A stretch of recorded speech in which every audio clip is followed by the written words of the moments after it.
On May 27, 1991, in Milwaukee, two police officers walked a 14-year-old boy back into the apartment of the man who was killing him. The boy's name was Konorak Synthesomphone. Jeffrey Dahmer was on probation at that very moment for the sexual assault of Konorak's older brother. But the officers never ran his name. They returned the boy to apartment 213. Dahmer killed him within the hour. 2 months later, another victim escaped, and officers entered the apartment for the first time. What they found would expose 13 years of warnings the system had refused to hear.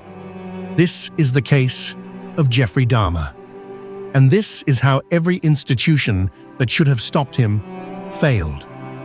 In Bath Township, Ohio, a quiet suburb where the biggest concern was keeping the lawn mowed and the hedges trimmed, Jeffrey Dahmer was 18 years old, fresh out of high school, with no plans and no direction. His parents, Lionel, a research chemist, and Joy. On June 18, 1978, Dahmer picked up a hitchhiker named Stephen Hicks. Hicks was 18, heading to a rock concert. He was easygoing, the kind of person who'd accept a stranger's invitation for a few beers. They went back to Dahmer's empty house. They drank for hours. When Stephen Hicks tried to leave, Dahmer struck him with a 10-pound dumbbell and strangled him. It was the first time Jeffrey Dahmer killed a human being. He was 18 years old. He dismembered the body in the basement. After Hicks, Dahmer went silent for nearly a decade. But the silence wasn't peace. Who kept to himself and drank from the moment classes ended. In January 1979, at his father's insistence, he enlisted in the U.S. Army and was deployed to Baumholder, West Germany, where he served as a combat medic. Fellow soldiers later told investigators that Dahmer was a heavy drinker who kept largely to himself. By March 1981, the Army discharged him for chronic alcohol abuse and boys. His second victim was Stephen Tuomi, age 25, in a Milwaukee hotel room in November 1987. Checked in periodically and saw nothing alarming. But something was building beneath that unremarkable surface, and the system that was supposed to be watching was about to hand him every opportunity to let it out. In September 1988, Dahmer was arrested for drugging and sexually fondling a 13-year-old boy named Somsak Synthesomphone. He pleaded guilty in January 1989 to second-degree sexual assault. The judge sentenced him to 5 years of probation and 1 year in a work-release program at the House of Correction.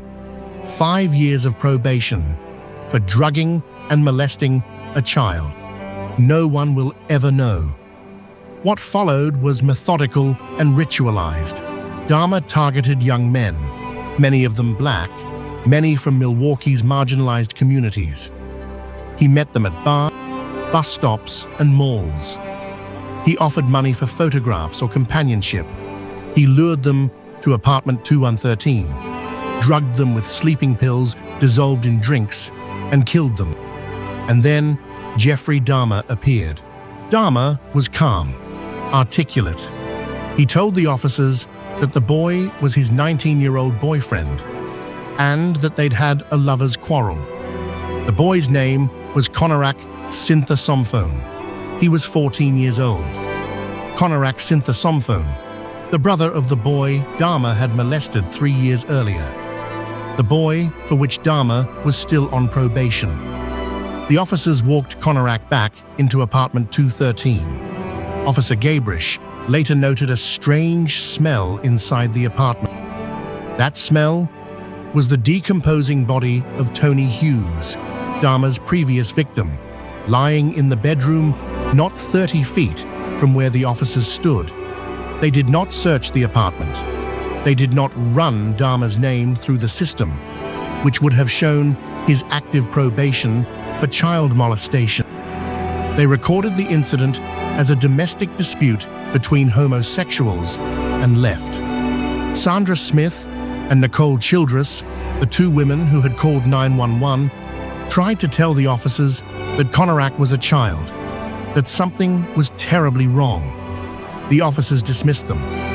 One officer was later recorded joking on his radio that he needed to be deloused after handling what he called a homosexual situation.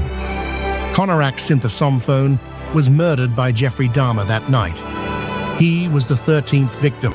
The night of July 22, 1991. Tracy Edwards, a 32-year-old man, had been lured to apartment 213. Dahmer attempted to handcuff him. Edwards fought back, punched Dahmer, and burst out of the apartment. At 11:30 p.m., Edwards, handcuffs dangling from one wrist, flagged down officers Robert Routh and Rolf Mueller on the street.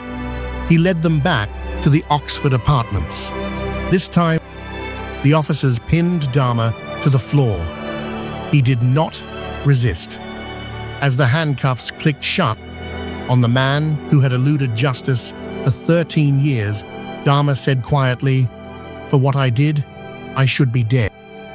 Over the following weeks, Jeffrey Dahmer gave a 178-page confession across more than 60 hours of interviews with detectives Patrick Kennedy and Dennis Murphy. He detailed all 17 murders with clinical precision. He drew diagrams. He showed no emotion. He described his methods as if recounting a mundane routine. At trial in January 1992, the courtroom was packed. Dahmer pleaded guilty. The jury rejected the insanity defense.